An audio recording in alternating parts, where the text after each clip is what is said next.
Welcome to Rosie the Reviewer. We're your hosts. I'm Sam, And I'm Marcia. and we like World War II media, and we want to talk about it. Welcome back to Rosie the Reviewer. This week we're talking about a film called The Monuments Men, which came out in 2014.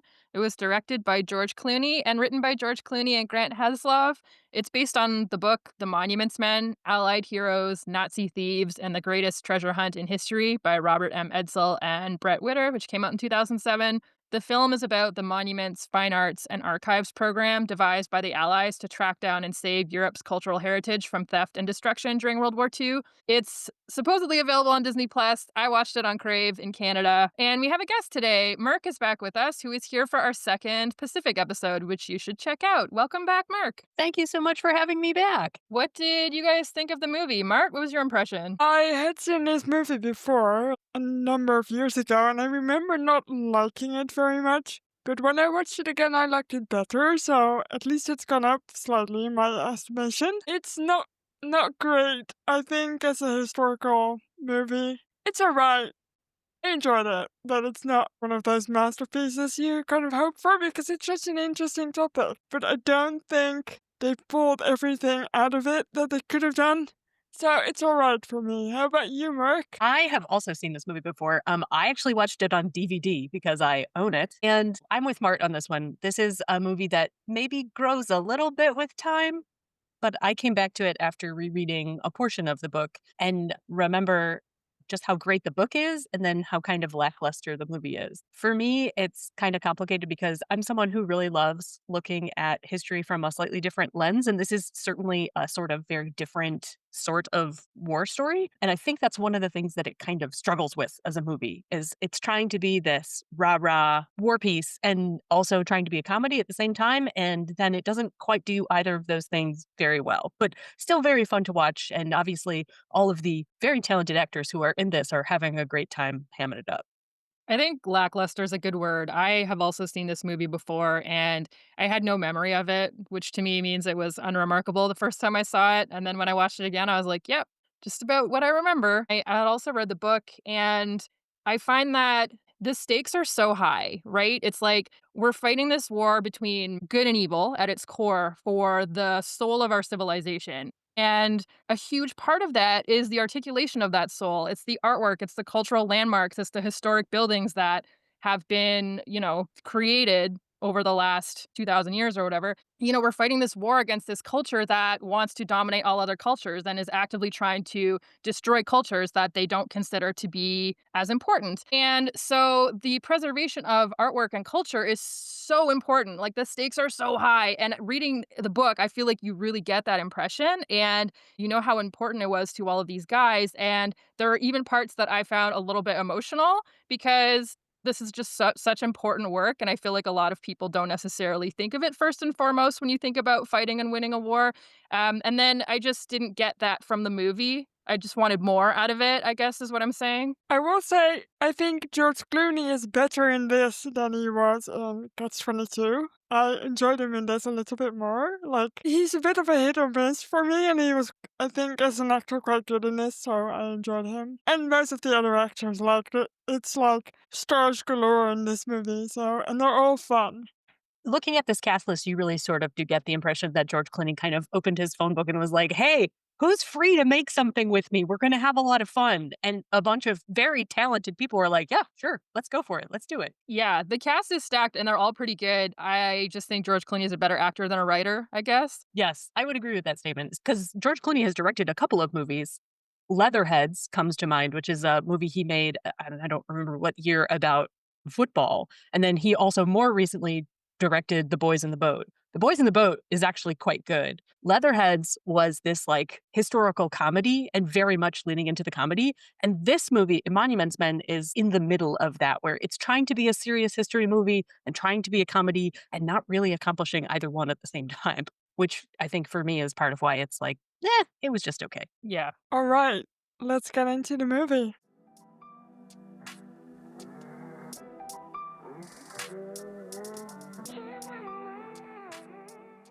Opening card that simply says based on a true story. Mixed reviews on that one, I think, but we'll get into it.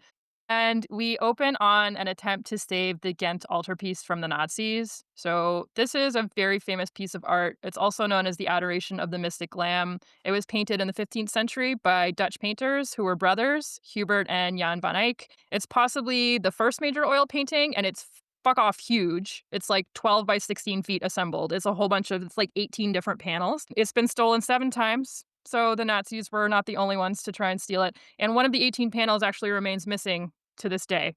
So we get to see it's this huge important piece of art, and it's going to be a priority for the monuments men throughout the movie, trying to track down this thing and find out what happened to it. I did like that we got to see actual Belgian actors in this speaking Dutch. I was like, yeah, I know this language. That is always a nice little element is when the background action actually matches what the background action is supposed to be. I think sometimes Yeah. as Americans, we get a little lazy with things like that or, transcribing. To be honest, they don't say a whole lot, but at least they do say a little in the actual language. I thought this was a good opening too because I feel like it gives us the context of like, if this is something that has never occurred to you before, now you know that there were people in Europe who knew that the Nazis were coming, who knew that that would mean that their artwork and their cultural heritage was in danger, and they were endeavoring to hide it or keep it safe or at least put it somewhere where it wouldn't be destroyed. And so this is kind of happening all over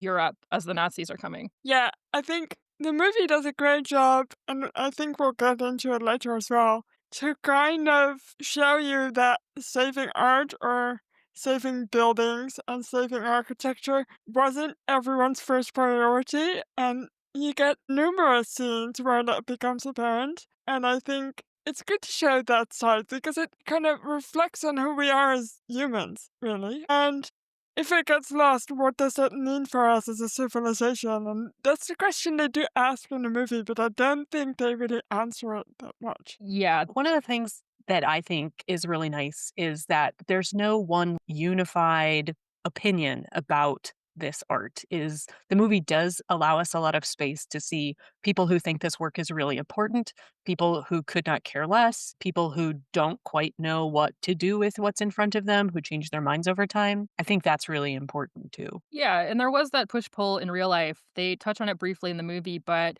there was a monastery, a Monte Cassino in Italy, and there were folks on the Allied side who were like, well, let's just blow up the monastery because the Germans are in there. And there were other people who were like, no, that's a cultural landmark. And we also don't really think the Germans are in there. We think they're on the hillside and that's where they're shelling us from. But the folks who wanted to blow up the monastery won the day. That's a cultural landmark that's gone. And then they discovered that the people who thought the Germans weren't even in there were correct. And that was sort of a major catalyst for why the monuments men expanded and became more of a priority was, they knew that this was going to become more and more of an issue as they moved through Europe. In the next scene, we get introduced to Hermann Goering, played by Udo Groswald, and Victor Stahl, played by Justus von... Even I don't know how to pronounce his name. Justus von Donai, I'm guessing, as Goering inspects the spoils of war, so he looks at loads of art pieces. And we also get introduced to a woman named Claire Simone, played by Kate Blanchett, and she's a French museum employee, and she's very angry that the Germans and the Nazis are stealing all the art. So nobody in this movie has their real name, but Stahl is based on Kurt von Baer, who is the head of the Paris arm of the Nazi organization that had been created to quote unquote appropriate art. It was called the Einsatzstab Reichsleiter Rosenberg, or the ERR, and a major component of this operation was to steal the property of French Jews. And so there were a lot of French Jewish art collectors, and the goal here was let's just take their shit and appropriate it for the Reich. Boo. Yeah, and Simone is based on Rose Valland. She was an overseer of the Jeu de Paume Museum, which was sort of like a warehouse where the Nazis would store all of their stolen artwork before shipping it to Germany. And she collaborated with the French resistance, and she painstakingly recorded details of the more than 20,000 pieces of art that passed through. This was at no small risk to herself, right? Because the first day, she's starting to write down details about this artwork, and she immediately gets caught. And the Nazis are like, don't do that shit. So she continues to do it anyway, knowing how important this work is. And she's ferreting out where these shipments are headed. She's talking to these truck drivers. She speaks German and she hasn't told the Nazis. So she's eavesdropping on their conversations and she's writing all this stuff down. And, if this stuff were found, she would be in deep shit. And without her work, many priceless pieces of art would not have been returned to their rightful owners or even lost forever. And as the Germans retreated in 1944, she actually passed information about a train shipment heading to Germany onto the French resistance, and they were able to delay the train until the Allies arrived, thereby saving all of that artwork. And she actually writes a memoir after the war. That memoir gets turned into a different movie that came out in the 60s, I believe. And Oh, the foundation that the monuments men and women set up after the war actually just published that memoir in English a couple of years ago. Oh, amazing. do you know what it's called? I do. The Art Front, The Defense of French Collections, 1939 to 1945. Neat, thanks. The beginning of the movie, as we meet Claire Simone, you kind of get a second to wonder, like a brief second to wonder if she's actively collaborating with the Germans. And then at that moment, completely immediately gets overturned when you see her and another employee of the museum spit in the champagne glass she's supposed to get for Victor style, and she spits in it. That to me is just a great scene. This is how much I think of this man, is I think nothing of him. And he's showing this art to Hermann Goering, who considered himself to be a big art collector and art aficionado. He's going into a lot of these museums and saying, "Hey, what can I take for the Fuhrer, but also what can I take for myself?" And so Claire is also kind of saying, not only do I not think much of this man as a human being, but I also kind of think he has shit taste in art. And I will give George Clooney some minor props in that he doesn't write terrible female characters. True. There's only one, but at least she's good. Yeah. At least she seems like a real person. Right. So, August 1943 in Milan, Italy, we get a brief little scene of Italian civilians frantically shoring up a building, which turns out to be the refectory of the convent of Santa Maria delle Grazie, where the Last Supper is, and it's been put at risk by Allied bombing. And I personally thought there's not enough of the actual monuments men doing this stuff in the movie because they did quite a lot of preservation work as they passed through. In the wake of the Allied advance, they would go into all these towns and they might see like, okay, so the Germans would do this thing where they would put snipers or spotters up in the church tower and the spotters would call down artillery strikes.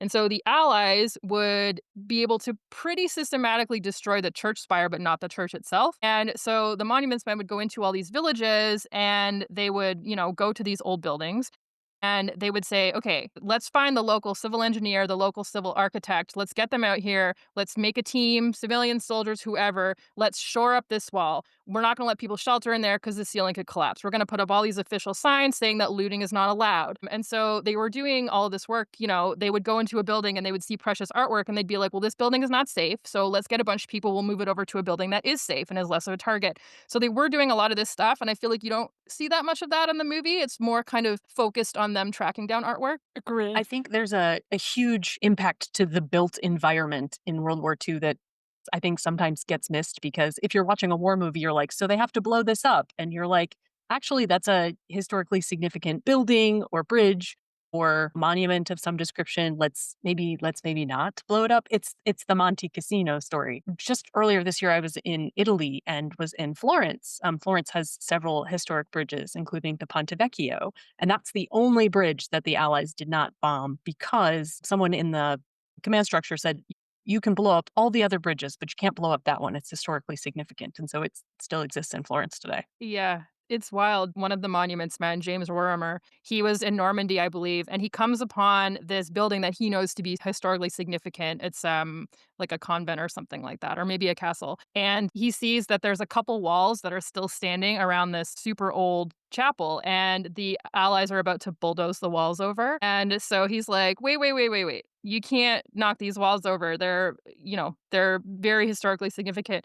And so he kind of gets into it with the CO of the company. And the CO is like, well, stop me. Like, you don't have any authority here. I don't think this is a priority. I'm going to knock these walls down. And so Rorimer pulls out his copy of the directive straight from Eisenhower saying that historic landmarks are not to be destroyed without justification. And he says, I took pictures of this building the way it is. If you knock it down, you will spend time in front of a tribunal justifying why it had to come down. And so the CO is like, fuck, fine, I won't knock the walls down. But it was like, it's quite a lot of that happening, right? It's like people were not prioritizing this kind of thing. One of the things that comes up in the book is that that directive from Eisenhower was released about 11 days before D-Day. And they tried really hard to actually get that information into the hands of the soldiers who were going into Normandy because they had not done it in Sicily. They had not done it in North Africa. And that had blown back a little bit on the British super early in the war. And so, because the British were sort of driving over some of these monuments, the Italians were able to put forward some propaganda saying, "Oh my gosh, look at what the destruction the British have wrought." And it turns out that some of the destruction, in quotes, had actually been there for thousands of years. But because they didn't have directives or photographs of what it looked like before that, they weren't able to kind of have a counter narrative. The directive is actually really interesting to read. Like everybody knows Eisenhower's D-Day message, and I think this directive is kind of fun. Shortly, we will be fighting our way across the continent of Europe in battles designed to preserve our civilization. Inevitably, in the path of our advance will be found historical monuments and cultural centers which symbolize to the world all that we are fighting to preserve. It is the responsibility of every commander to protect and respect these symbols whenever possible. In some circumstances, the success of the military operation may be prejudiced in our reluctance to destroy these revered objects. And it goes on for another page, but he's trying. Yeah. I mean, well said. So, stateside, a character named Frank Stokes, played by George Clooney, assembles an army unit of art experts to find and protect artwork that is at risk in Europe, as we just talked about.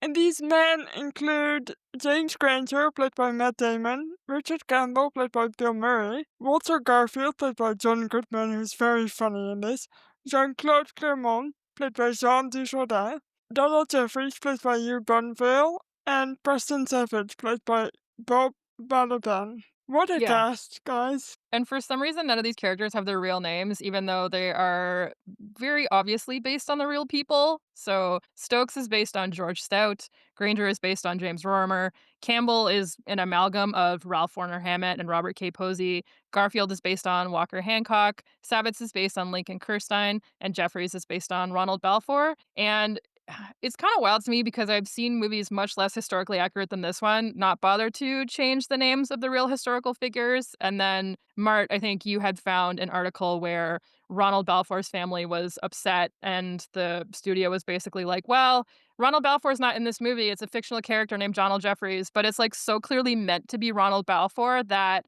it's almost it's kind of offensive. Like it doesn't give Ronald Balfour the credit that he deserves, but it's clearly based on him. And some of these people are independently famous.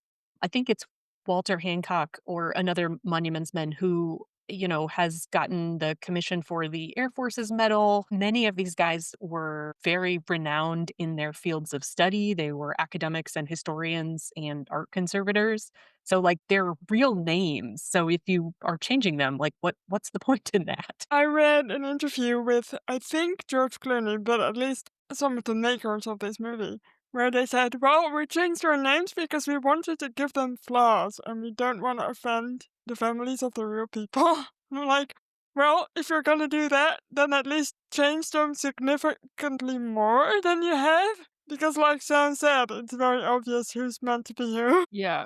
Yeah, for sure. I have some notes about Stout here because he was, sort of their leader and he's an interesting guy. He had been the head of the Department of Conservation and Technical Research at Harvard's Fogg Art Museum, and he was one of the first to engage in scientific methods in art conservation. So people have been trying to conserve art for thousands of years, for as long as there's been art probably, but he was the first one to be like, "Oh, what if I try using this and this to preserve this?" And he would like make notes and like write down his findings and that kind of stuff. And the concept of the Monuments Men was his idea, but it had several false starts and he got tired of waiting, so he enlisted in the Navy because he was convinced his idea was dead. And he was serving in the Navy in late 1943 when he was asked to join the newly minted Monuments, Fine Arts, and Archives Subcommission, which was a joint operation between the United States and Britain. The book mentions that he was evaluating camouflage paint for the Navy when they sort of send up the, hey, we actually do need you for your real technical expertise. I do wonder, I don't know if you guys know this, but how old were these guys in real life? Do we know? A lot of them were in their late 30s, 40s. There was, I think, 1 or 2 who were younger, but, most of them were older guys who were pretty established in their fields. Right, because they make it a point in the movie to say, look, all the like younger engineers and art experts and all that, they're all fighting in a war, and we need you guys because you guys are old. In the book, as they talk about sort of George Stout's approach to conservation and conservation research, there's a line either that Edsel found from him or made up for him. He does that a little bit in his book, that we were able to get things done because people forgot about us. And so that approach kind of comes through with the nobody's going to miss the middle-aged guy with a little bit of gray hair who actually is a huge subject matter expert on this, because the army's maybe not going to miss that guy as much as they'll miss a young guy who's fighting fit and able to be on the front line.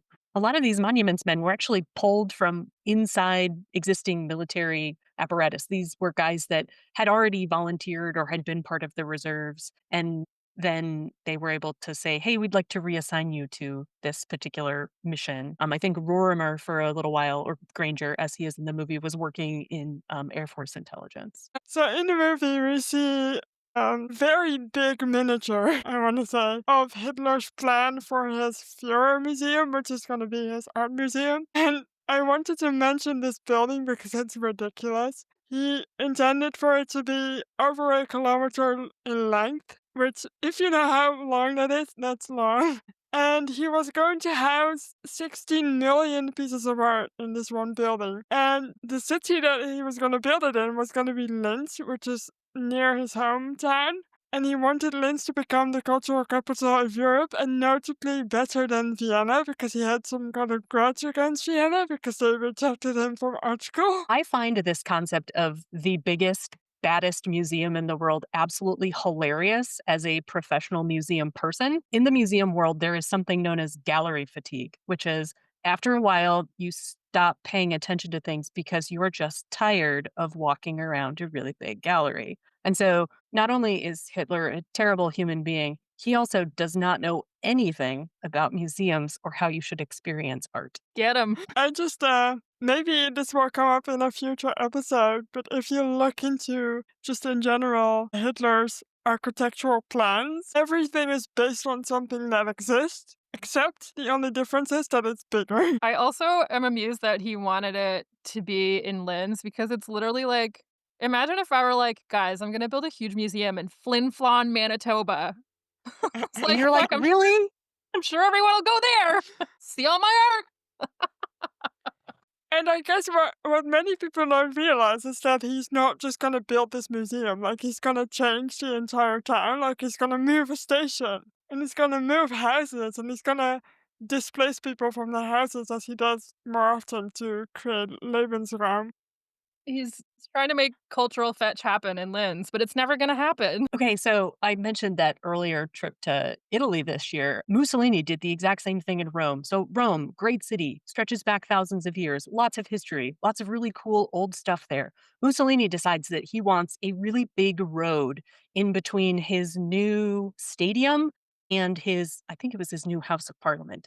And the stretch of land that is right in between them is the Palatine Hill, which is one of the oldest, like most deepest historical parts of Rome. And he decides that he is just going to build a road through it because he wants this, new cool version of the past to overtake the actual old version of the past. It was just fascinating as, someone who knows fascism to be political movement that relies on saying, oh, the past was better than the present and we need to, bring it back to this imagined history. The fact that they're all going in and destroying actual history is kind of funny. Yeah, for sure. Just for a vanity project, effectively. And sadly, the stadium is no longer there. The government building is no longer there. The road, however, still is, Boo.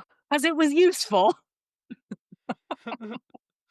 Well, The Allies storm the beaches, 1944, and the Germans withdraw ahead of the Allied advance, and they're pulling out of Paris. Simone has seen them taking stolen art with them. She kind of confronts Stahl and Goering about it, but to no avail. They leave with the art. And she meets Granger, the Matt Damon character, who would like to work together, but she's reluctant to trust him. And they have a little exchange where he says, "If it weren't for us, you'd be speaking German." And she says, "No, if it weren't for you, I'd be dead, but I'd still be speaking French." I love her. She's Truly a great line. It's wonderful. I looked it up because 'cause I'm like, George Clooney didn't write that, right? And I couldn't find it anywhere else. I'm like, it just comes from this movie, I guess. Granger, AKA Rorimer in real life, he was kind of a wonderkind. He was like 37 and he'd become curator of the Cloisters, which is the medieval collection at the Met. And he applied the same focus to getting himself assigned to the MFAA. Like he was super interested in doing this work. And he actually became director of the Met after the war in 1955. I think this is one of the characters that really gets more of a short shift than some of the others in terms of that one-to-one translation between people. If you read about Rorimer in the book, he really is a wonderkind. He speaks multiple languages. The fact that they put him in charge of a collection as important as one at the Metropolitan Museum of Art in New York City is just absolutely amazing. And the guy that we meet in the movie is a little bit funny and a little bit bumbling and speaks absolutely terrible French, which is there, I guess, for comic effect. But the real guy is actually really cool. Yeah, for sure. And Rorimer and Valland's relationship in real life was crucial to her sharing the information that she had. She was accustomed to dealing with the Nazis and their collaborators, and she had passed on information in the past to people with authority that she thought would help, and they didn't help. And the result of that was that art was stolen or destroyed, despite her best efforts. And so she was reluctant to trust anyone, including her own government or the Allies. And so it really took Rorimer a while to build that trust with her, to get, all of this documentation from her and all of her knowledge from her. Not depicted in this movie is Jacques Jaujard. He was the director of the French National Museums, and he was the one who kind of placed Rose in the position where she could make this inventory of all the stolen artwork. And he was instrumental in working alongside her to protect the French art collection during World War II. He was the one who knew that Rose had all this information and suggested to Rorimer that he try and get her to part with it. And Jaujard is a pretty cool guy as well. He gets quite a few mentions in the Monuments Men book. He actually slept at the Louvre during the war because he was worried that the Germans would come in the night and take the artwork. as they would, probably in many other places. For sure, and he was doing a lot of wheeling and dealing, I guess, and so he would work with Germans that were sort of friendly to the art conservation cause to find reasons why the art had to stay in France or to delay art being shipped out so that they could maybe try and hide it somewhere else or whatever. He was pretty good at diplomacy and like my man was talking for his life basically. Like he was just using all of his skills to try and conserve the French art collection. The newly minted Monuments Men spread out across northwestern Europe to try and cover more ground, and they kind of encounter lots of obstacles along the way, from uncooperative Allied officers and showing up somewhere only to discover that the Germans have already moved everything. And at this point, a character named Sam Epstein, played by Dimitri Leonidas, joins them, and he's a young German Jewish recruit. And he's fun. I really enjoy this guy. He might be my favorite character in the entire movie, only because he has kind of this different perspective. Here's all these old guys who've been doing what they've been doing for a really long time. And here's a kid, he says he's from Newark, and he's a stand in for Harry Edlinger, who is a young German Jew who in real life joined the group a lot later. The book actually starts with a story about Harry. He grew up in Germany, was forced to leave in the late 30s. And when he left, his grandfather had a very sizable collection of prints. So, not necessarily original artworks, but still extremely valuable. One of which was a self portrait of Rembrandt that shows up later in the movie as the actual Rembrandt itself. Yeah, I feel like his story is the more emotional one, I guess, along with Hugh Bonneville's character. You get to feel a little bit more for them than you do for the others. But it's just also really fun because there's a scene where there are German POWs that know where the art is, but they're not talking, and he's kind of standing there just eavesdropping on them because he obviously knows German. And it's a funny, like, some of the funny bits really are funny. Like, some of them work and some of them work less well. this one works, I think. I think it's a really cool way to sort of meet him as a character. He's just a kid who happens to be driving them around at this point. But then when he reveals this information, you can tell that he has been paying attention, that this does matter to him. And it starts to matter even more as the story goes on. Yeah, and next in the movie, we get a little bit of a sense that even though they're behind all the attacks, like they show up a little later, it's not necessarily without danger, because we get a scene where Savage almost gets shot by a stray young German soldier, who's very nervous, by the way, but he and Campbell just end up having a smoke with him. And he does the thing where the German suddenly names the one American thing he knows, in this case is John Wayne. And in the next scene, Garfield and Claremont almost get shot, but it turns out to be just a kid shooting at them.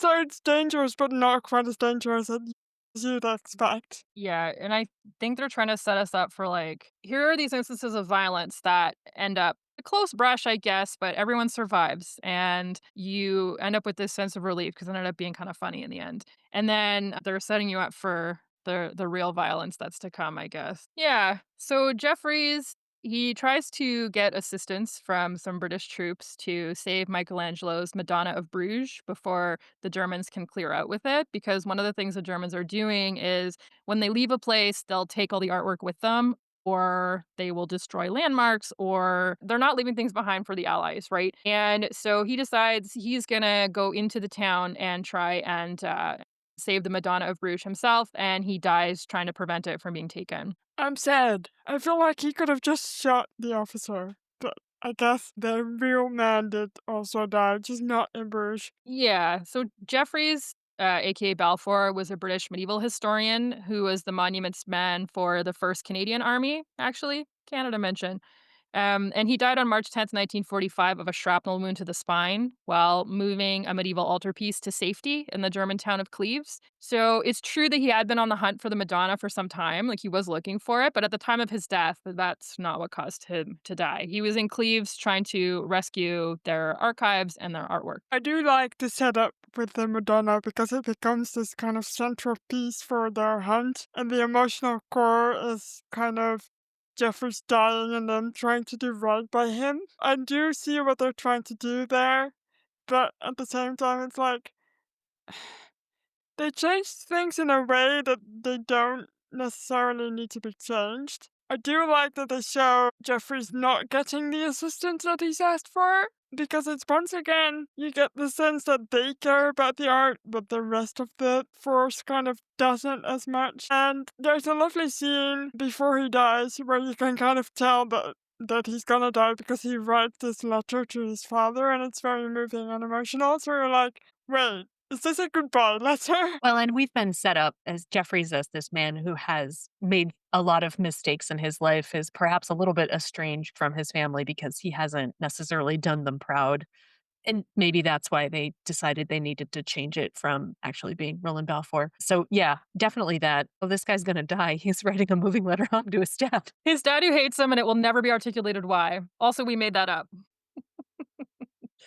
I pulled a speech that the real Balfour wrote, and just to give his men, just because I felt like it really articulated how strongly these guys believed in what they were doing. And he said, "No age lives entirely alone. Every civilization is formed not merely by its own achievements, but by what it has inherited from the past. If these things are destroyed, we have lost a part of our past, and we shall be the poorer for it." Amen. I think that's really significant in this particular art preservation story because one of the things the Nazis are doing as they move through and collect all this art is they're self selecting what it is they think is important. There are things that they're burning as degenerate art, things that are modern, things that they just don't agree with. They're performing acts of censorship as they take some of this stuff away. And we are the poorer for it. We no longer have those pieces of art. And I think there's something too about, I mean, we'll get to this, but the character upon which Sam is based, when he was growing up in Germany, he was not allowed to see any of the artwork in the museums because he was Jewish. So the Germans were gatekeepers of culture as well. It was like culture should only be seen by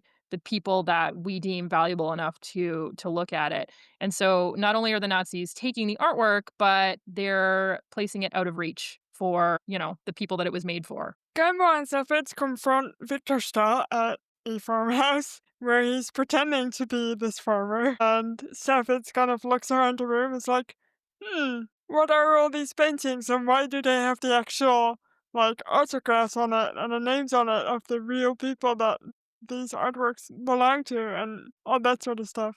So they managed to apprehend him. It's a fun scene. In real life, Rorimer had tracked Von Beer in an area that had recently come under American control, and he had sent a telegram ahead to be like, "Hey, can you please apprehend this guy? Because I need to speak to him. He knows where all this stolen artwork is. He has all this information that I need." But the telegram got delayed, and by the time the Americans got there, Von Beer had died by suicide. I think him and his wife put poison in like a glass of champagne in their chateau or something. So, that just tells you what kind of guy this was.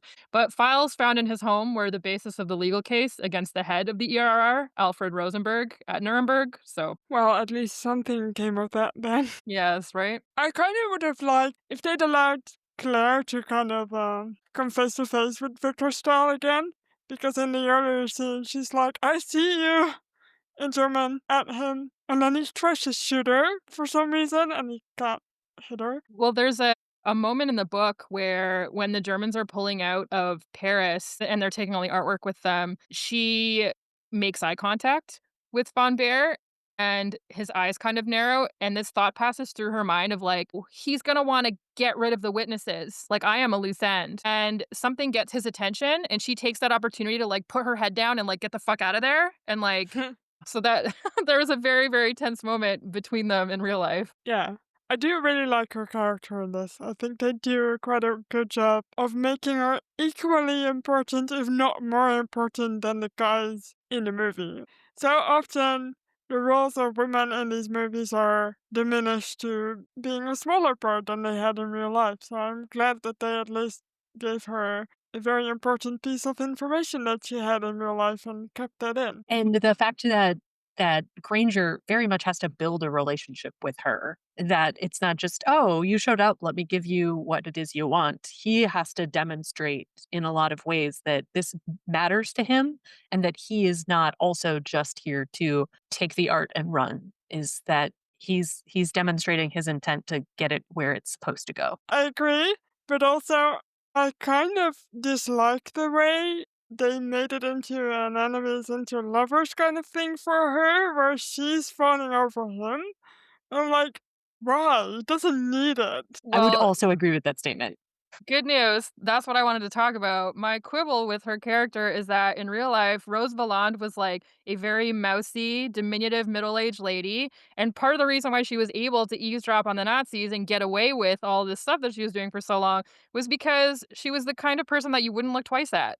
The Nazis just thought she was not important. And so, that was pretty crucial to the kind of work that she was able to do. And even Rorimer, the first time he met her, he was like, "Oh, here's some museum lady. Boring, next." And it wasn't until later that he realized how important she was. And then in the movie, they made her like super foxy Kate Blanchett, who is, wants to smash Matt Damon. Yeah. So, points for cool female character, less points for the random love story that didn't really need to be there. Yes. Garfield and Claremont get caught in a crossfire while crossing the countryside.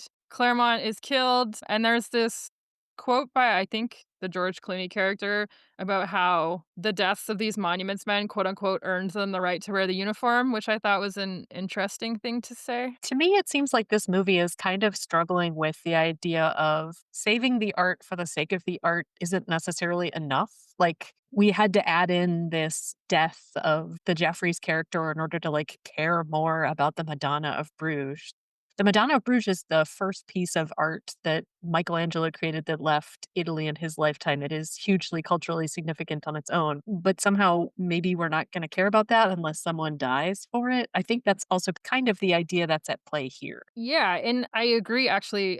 I like that you articulated that because I wasn't quite sure how to say it. But yeah, I think that if George Clooney, who wrote the movie, doesn't believe that the art was enough on its own, how are we as the audience gonna come to believe that? And why make the movie and why keep asking that question then? Because they do ask the question and they don't really answer it. Is art valuable enough to save in a war? Is it worth risking your life for? if people then have to die, then it shouldn't have to be that way. Yeah, the deaths aren't what make it matter. No, right? It doesn't make them any less heroic or more heroic if they die versus if they don't die. Yeah. Claremont is not a real person, but another Monuments man did die in similar circumstances. His name was Walter Hutchausen. They called him Hutch. He was an American architect. He was lost on the road east of Aachen, which is kind of like the first major city on the way into Germany. And he and his colleague Sheldon Keck tried to ask for directions from some Americans they saw peering over an embankment, not realizing that the Germans were nearby. And Hutch was unfortunately killed in the subsequent firefight. I was very sad about that though. I thought he was gonna make it. Uh, I know. uh, it's like he was like, "I'm bleeding like a pig," and I'm like, "All right, he's still talking, so he'll be fine." And then And he died in John Goodman's arms, and I felt sad some about it. something about John Goodman cradling his body and just looking so devastated, I was like, "Okay, well, I am feeling sad about this actually." Well, and I think this death, because we're presented with a couple of them, this death is almost more sad because it's kind of pointless. At least we see Jeffries sort of springing to the defense of this piece of art. This one is just, oh, we took a wrong turn, ended up in the wrong field, and accidentally got shot. Stepped out to pet a horse for a second, and then we died. Simone learns of the German Nero decree, ordering the destruction of the Germans' withdrawal, which prompts her to share her information with Granger. The monuments men realize that many of the German artwork caches are buried in mines across the Reich. So suddenly it's very adamant that she shared this information with Granger. And she invites him over for a dinner, which she dresses up really fancy for in a really sexy dress. And he shows up in a shirt and she gifts him like a scarf. And that's when she's like, "Look, this is Paris. You can sleep with me. It's fine." And he's like, "No, but my wife." If it sounds like we're having trouble summarizing this movie, it's because it jumps around a lot. It's an extremely episodic movie. I think that's one of the things that sort of makes it hard to follow and hard to summarize because it really is just little snippets, one right after the other. And I think that's what just it makes it challenging to summarize, challenging to remember. But that's also kind of how it happened. And in the book, it also jumps around the map quite a bit, but is interspersed with different documents from the monuments men themselves, from the German High Command, explaining these little bits of policy that they're enacting. So as a book, it works really well. As a movie, it works less well. Yeah, I do love the interspersion of primary source documents in the book. I found that was really illuminating. So the Monuments Men are in a race now against both the retreating Germans, who are trying to destroy or steal everything in their way, and the advancing Russians, who are taking artwork as what they're calling reparations. They uncover over 16,000 pieces of artwork in these mines that they've discovered, as well as Germany's gold reserve. And young Sam gets to see a Rembrandt that he had not been allowed to view in Germany as a young Jewish person. That is, I think, one of my favorite scenes in the movie. I think it's really cute the way that Stokes is able to say, Mr. Rembrandt, meet Sam. And Sam is able to say hello to this painting. It's a really neat moment that kind of underscores sort of the journey that Sam has been on. That at the beginning, maybe this didn't matter a whole lot to him, but at the end, now it does. And he's able Yeah, to greet this painting that he's never seen before as like a friend. yeah, and this is based on true events, and I'm glad that it got included in the movie, and I agree that it was very cute and well written. It was a nice little moment. We're slowly nearing the end of the movie, but they still haven't found the Madonna or the Ghent Altarpiece. So Granger leaves Paris to help with the work in Germany and somehow manages to not smash Simone on the way out, which, like I just said, it's like, why? It doesn't need this. Why are we including this? It Yeah. kind of depreciates her as a person. Again, why can't you just care for the art's sake as opposed to, oh, well, I care about this person that I've developed a connection with. Yeah. Yeah, I agree. So while they're rocketing around the country trying to find art, we get to see them in some salt mines, and then we also get to see them in this rather large castle. The castle itself is actually historically significant. This is Neuschwanstein Castle, which was built by Ludwig of Bavaria, the Mad King Ludwig. That castle is what the Sleeping Beauty castle in Disney is based on. So they walk up to this castle, it's filled with sculptures, and there's one standing in the courtyard. We are presented with so many real life pieces of art in this movie. This one is the Burghers of Calais, which is by Rodin. It's I think one of his most well-known sculptures, and a really interesting piece to just find in the courtyard. The subject of this sculpture is this group of businessmen in the 14th century who are being asked to surrender their city. And so it's a very symbolic piece of art to find in a castle that's been abandoned by people that are fleeing and being forced to surrender their country. In one of the art caches, they discover that some quote unquote modern artwork, like Picasso, has been burned, as we touched on a little bit already. Granger also manages to step on a landmine, but all ends well.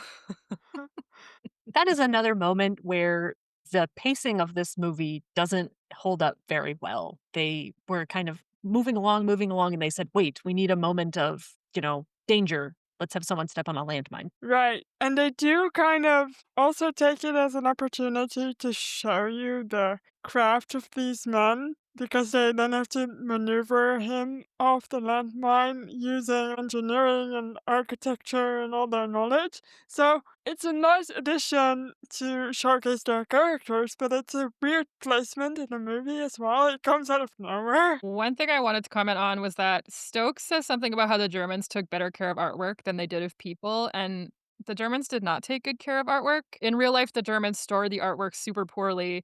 Where it had not been punctured, torn, or otherwise damaged during transit, it had been rolled inappropriately or stacked in damp basements or mines. And much of it became corroded, yellowed, or moldy. Like, you can't roll an oil painting for an extended period of time because the paint will crack and start to peel. And they were storing it in mines, which are not temperature controlled. And so, yeah, so a lot of this artwork became irreparably damaged. And again, we're coming back to that idea of, hey, we want the best of what's old and valuable, but we don't actually know what is old or valuable about it. We just know that we want it. It's not an aesthetic appreciation. It's more just we own this stuff now, therefore we're better than you. Yeah, we want it because everyone else wants it, not because we actually have any appreciation for art or culture, which is, could anything be more Nazi than that? In Altersee, Austria, the monuments men find a mine that has been blown, and they think it's the Germans that blown up the mine to keep them from taking the art. But they soon learn that the local miners actually blew up the entrance to protect the art that's in there. So, yay for the local miners that we don't get to see. And shortly after, Stokes has an interview with Colonel Wagner, played by Holger Hanske. And this is a scene in what looks to be a washroom or a toilet or something that they're in. Wegner is also the one earlier in the movie who killed the Balfour character. I don't remember what his name is in the movie. But I guess they had to put a face on the Nazis, so they chose this guy.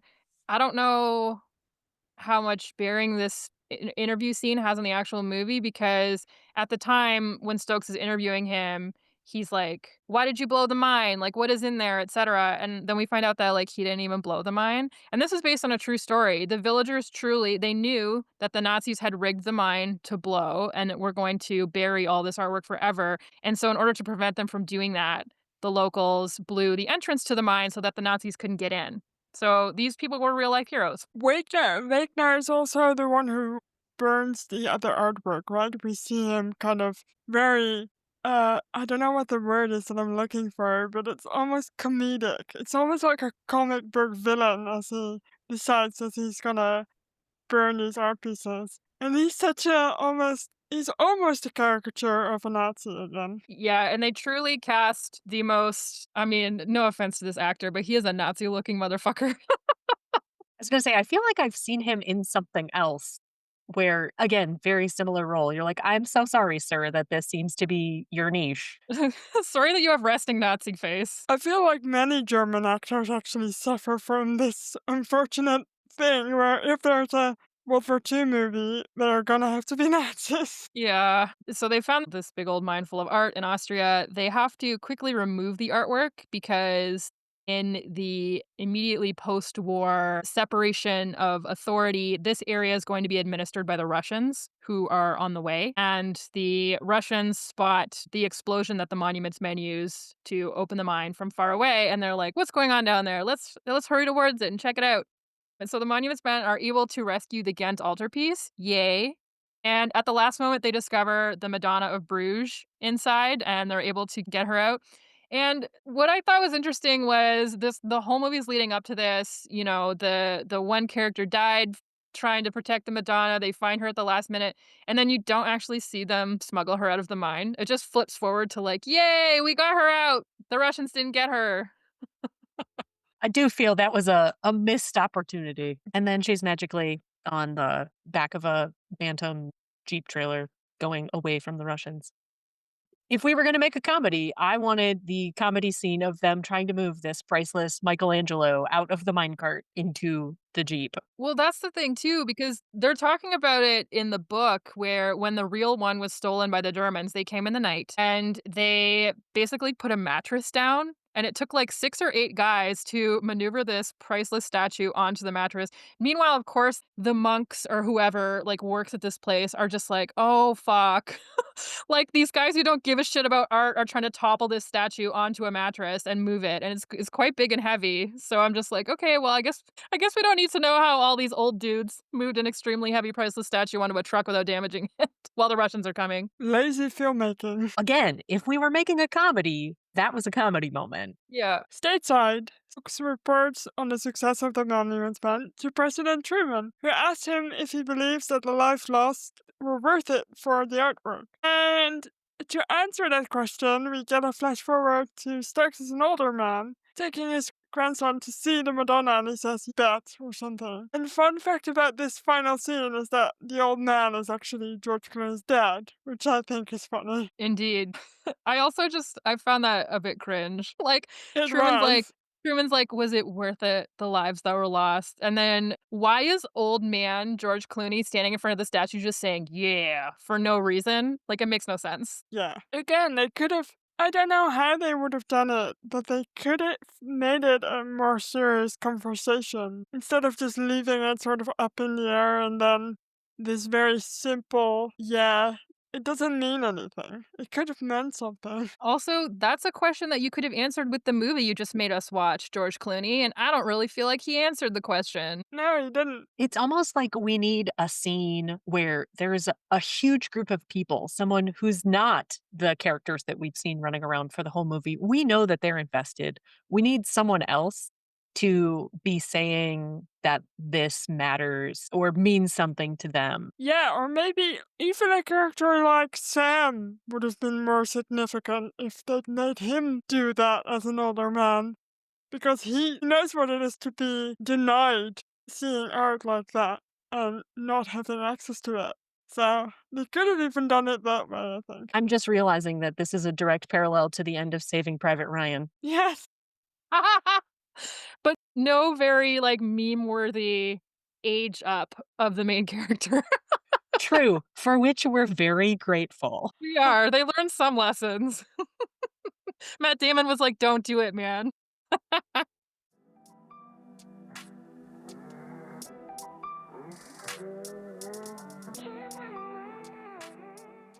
So, like, as we're talking about this, do we feel like this movie works? As I've mentioned multiple times, I feel like he was trying to make a comedy with bits of war film in it. And I'm trying to decide if there's a different format where this would have worked better. I kind of feel like it would have worked more if it were like a straight heist film. Like, this is a crime we're trying to solve, and it was a little bit more serious. And, we treated it as more of a treasure hunt or a puzzle rather than the buddy comedy trip across Europe. I think it works, but not as well as it could have worked if they made a choice between genres. It's never going to be a masterpiece if it doesn't know what it wants to be. It suffers a little bit from that, I think. But I don't hate it. I wouldn't say it was necessarily a terrible movie, but it's also not a very good movie.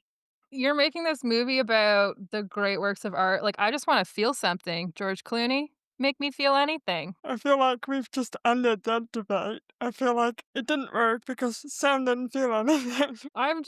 I sent Mart this passage from the book the other day, and it's sort of at the beginning of the war before I guess when the Americans are just initially getting involved, and it's when they're trying to get the Monuments Men off the ground. And so they've created this presentation that they're showing to all the great museum directors. So it says the directors of America's great museums were subjected to a series of horrible reminders of the artistic toll of the Nazi advance. England's National Gallery in London deserted, its great works buried at Menard. The Tate Gallery filled with shattered glass, the nave of Canterbury Cathedral filled with dirt to absorb the shock of explosions, slides of the Rijksmuseum in Amsterdam, the most famous national museum of the Netherlands, showing the paintings of the great Dutch masters stacked like folding chairs against empty walls. Perhaps its most famous holding, Rembrandt's monumental painting entitled The Night Watch, was rolled like a carpet and sealed in a box that appeared unnervingly like a coffin. In Paris, the Grand Gallery of the Louvre, reminiscent in its size and majesty of a Gilded Age train station, contained nothing but empty frames. The images conjured other thoughts of the stolen masterworks of Poland, which had not been seen in years, of the obliteration of the historic center of Rotterdam, destroyed by the Luftwaffe because the pace of peace negotiations with the Dutch had been too slow for Nazi tastes, of the great patriarchs of Vienna imprisoned until they agreed to sign over to Germany their personal art holdings, of Michelangelo's David, entombed in brick by worried Italian officials, even though it stood inside a world famous museum in the heart of Florence. Then there was Russia's State Museum, the Hermitage. The curators had managed to evacuate 1.2 million of its estimated 2 million plus works of art to Siberia before the Wehrmacht cut the rail lines out of Leningrad. It was rumored that the curators were living in the basement with the remaining masterpieces, eating animal based glue and even candles to keep from starving. To me, that just articulates the gravity of the situation. It really gets me in my feelings that there were all these massive articulations of the human experience that were being hurriedly hidden and transported, and there was this such great concern about its destruction. And then George Clooney made a movie where I just didn't get any of that emotion out of it. It didn't make me feel that in the way the book did. I agree, actually. I feel like what you've just read, they could have done this a little bit more. They give you such a narrow window on the art. I appreciate that they try to tell the story, but because they've made it so specifically about these couple of art pieces, it makes it hard to realize the big impact that it has. Because if you read just that one page from the book, you realize, shit, this is everywhere, and loads of people are affected by this and are trying to save it. And because they've made it so narrow in the movie, you get less of that, I think. And I think one of the things the movie does is kind of tie it maybe more than it should be to this very small group of people. So it's not that we care about the pieces of art themselves, but that we care about the characters. And I agree. I think it does a great disservice to just the absolute huge scope of what was going on here in terms of the destruction of artwork, in terms of the built environment, in terms of just people's lives. All right, we have some other notes that we could talk about if we want. Yeah. Stout, the George Clooney character, he was the last of the Monuments Men on active combat duty. He left Europe in the summer of 1945 and he served in Japan until mid 1946. He went on to become the director of several museums and he's credited with ushering in the modern era of art conservation. So, a super interesting dude. There were also 27 Monuments women who served in the Monuments Fine Arts and Archives section's mission in preserving millions of works of art and other cultural objects during and after World War II. So it's not just men, guys. And actually, one of those women died not that long ago. It was one of the members that had served in Japan. I want to make sure I get her name correct. Motoko Huthwaite. She had served in Japan as a secretary. So she was actually helping men like George Stout transcribe his notes. And then the last remaining member of the original Monuments Men was a gentleman named Richard Barancik. He died in 2023, so not all that long ago. He had originally trained as an engineer. He joined the 263rd Infantry, and then he applied for monuments duty in late 1945, and then was in Europe for a little while, and then also moved to Japan to continue that. So this is still a very recent story, still very much within modern memory, and still very much an issue within the museum community today. Obviously, this was a huge volume of art that had been removed either from state museums or from private collections. And so the Monuments Men Foundation still maintains a database of art that they're looking for. If you go online to their website, they actually have a card deck with the 52 most sought after pieces that are still being looked for. And actually, if you follow the news, one of these pieces of art was discovered recently in Argentina, of all places. Yeah, that's a nice bridge. Thank you very much.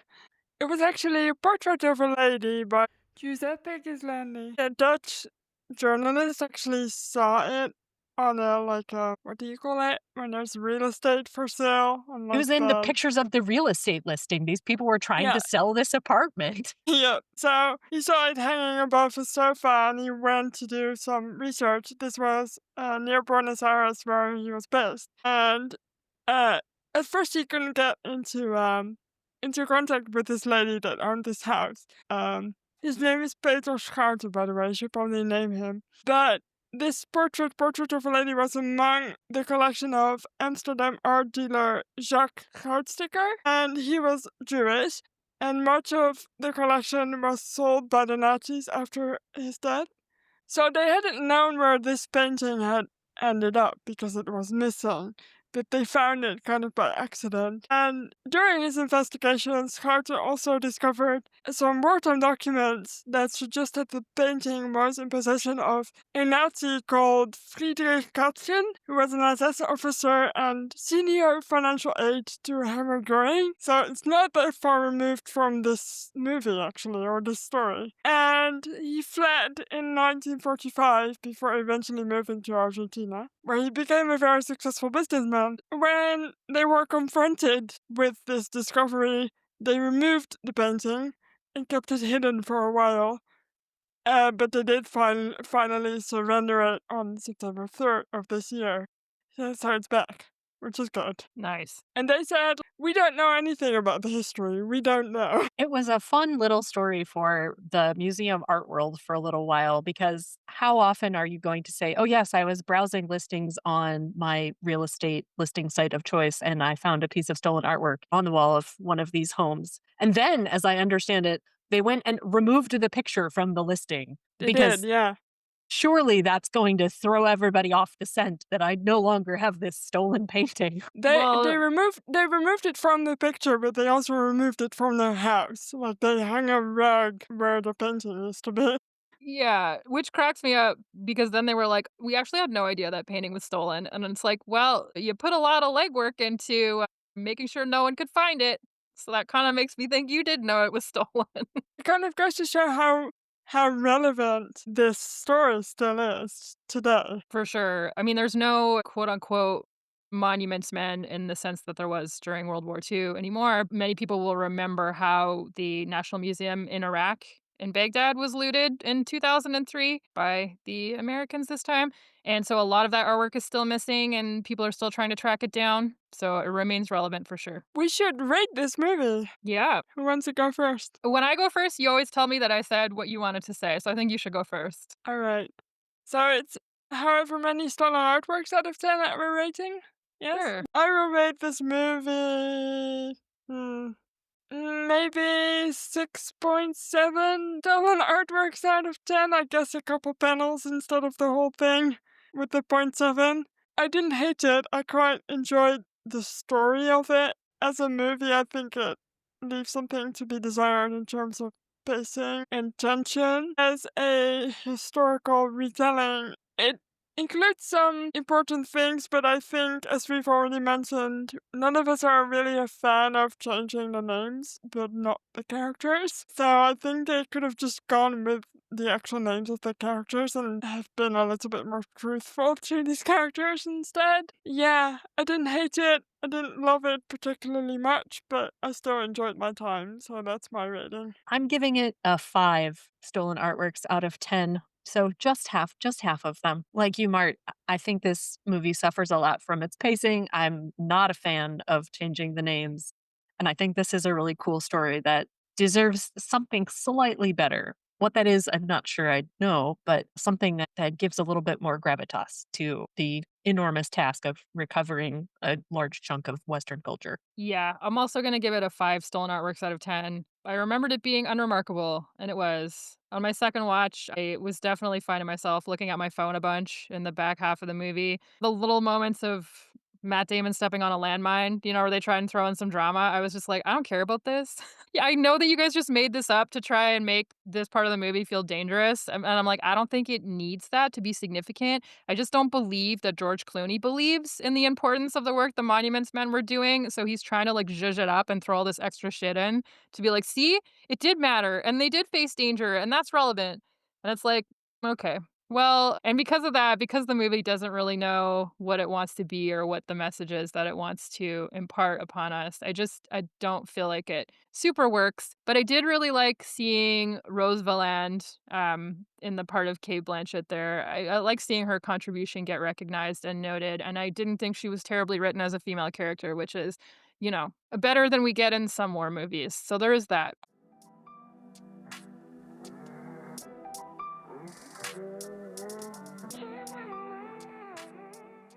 Is anybody reading anything they want to talk about today? I have two book recommendations for people who might want to learn more on this topic. Do it. So, one of the books that a friend from England gave me is called National Treasures Saving the Nation's Art in World War II by Caroline Shenton. This is specifically about that very large move of art out of the British sort of National Gallery that Sam alluded to earlier, and trying to figure out where they were going to stick all of this priceless art where they didn't think it was going to be subject to bombing rates. Super, super interesting book. You learn a little bit about how to not store art in stately homes, how to not store art in a different kind of mine. Good read, highly recommend.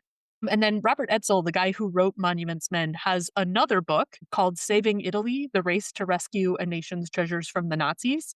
This one is still on my TBR. I haven't read it yet, but it is specifically about Italy and Italian art, the Vatican collection, things like that. So it's on my list. Sweet. I'm not reading a World War II book. I'm reading a book called Who Cooked Adam Smith's Dinner by Katrine Kilos. The tagline is A Story About Women in Economics, and the title comes from Adam Smith, known as the father of modern economics, writing about, the free market and demand and all this kind of stuff. And, meanwhile, he lived in a situation where his mother cooked all of his meals and cleaned his home for him. And so he created this model of economics where the labor of women is completely invisible because it's not paid labor in a lot of instances. And so this book is sort of I guess, a takedown of the way that, we understand economics in the modern world based on, what Adam Smith had to say. Sam, I think it's so funny that that's the book you're reading because the other book that's in my TBR pile right now is called The Secret History of Home Economics: How Trailblazing Women Harnessed the Power of Home and Changed the Way We Live. Oh, cool. Amazing.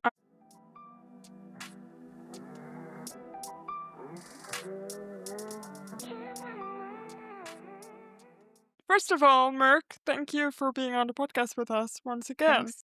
Thanks so much for having me. We might have you back in the future if we find another thing we're both obsessed by. Absolutely. And thank you everybody else for listening again this week. You can find us wherever you get your podcasts. You can rate us 5 stars. I forgot to say this at the beginning of the episode. You can send this episode to a friend who needs to know more about importance of art in the state of warfare. And you can follow us on Instagram at Rosie the Reviewer podcast. And if you want more information about the books that Merc just mentioned, you can visit our website, rosieTheReviewer.com, because I will put some more information on there. And we'll see you next week. Bye.